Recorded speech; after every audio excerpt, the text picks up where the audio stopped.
Aj keď bez peňazí máme 7 krásnych dní v týždni, spieva v jednej z piesní legendárny Elán. Aj to možno povzbudilo organizátorov charitatívnej soboty vo viac ako 30 mestách Slovenska.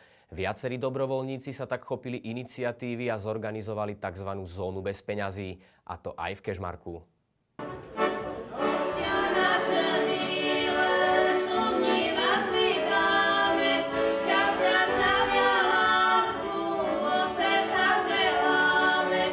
Sestry Uhlárové, ale i tanečná skupina Brillant. Aj oni prišli podporiť charitatívne podujatie. Vianoce bez peňazí v Kežmarku zaznamenali minulú sobotu veľký úspech. Boli tu najmä dievčatá z IKV Žakovce, ktoré bývajú v Lubici. Zobrali si darčeky pre seba, pre svojich blízkych.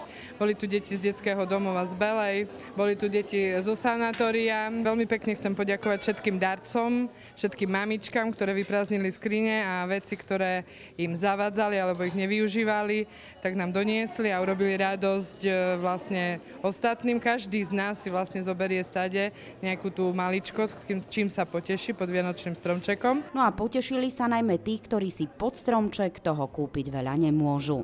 Čo si ty vybral spomedzi všetkých vecí? Opicu. A čo robí tá opica?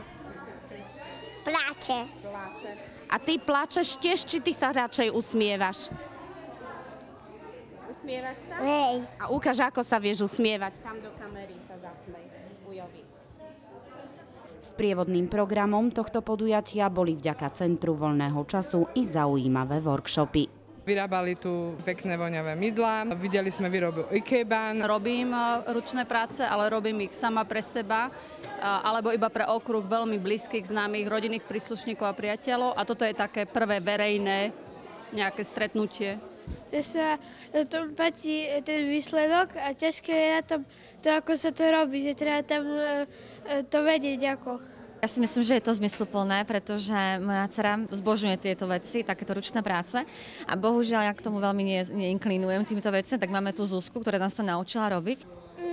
Že sa to veľmi roztápa, veľmi sa to lepí na prsty aj tak. Je to výborný čas na také malé darčeky pre rodinných členov. Mám skúsenosť, že prídu ľudia, ktorí majú záujem sa niečo také naučiť a áno, robia to potom ďalej. Mám to ako domácu záľubu, volá sa to 3D origami. Vlastne dá sa z takýchto modulov poskladať viac menej čokoľvek. Momentálne sa snažím urobiť nejaký základ na labuť, na ktorý je treba na základ 360 takýchto papierikov. Robím patchworkové gule. Túto techniku už vlastne robím 2 roky. Čo je potrebné napríklad na takú vianočnú gulu? Tak určite polystyrenová gula, ktoré sú už teraz rôzneho priemeru. A ďalej treba stužky a už potom len fantázia.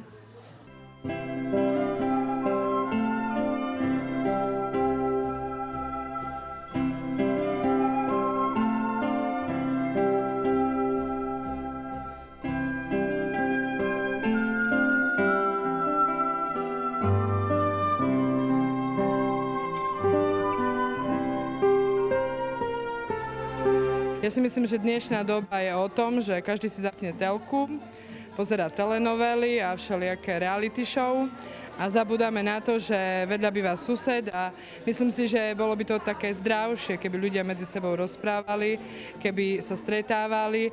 Prišlo mi to ako zaujímavá myšlienka a zaujímavo strávený deň.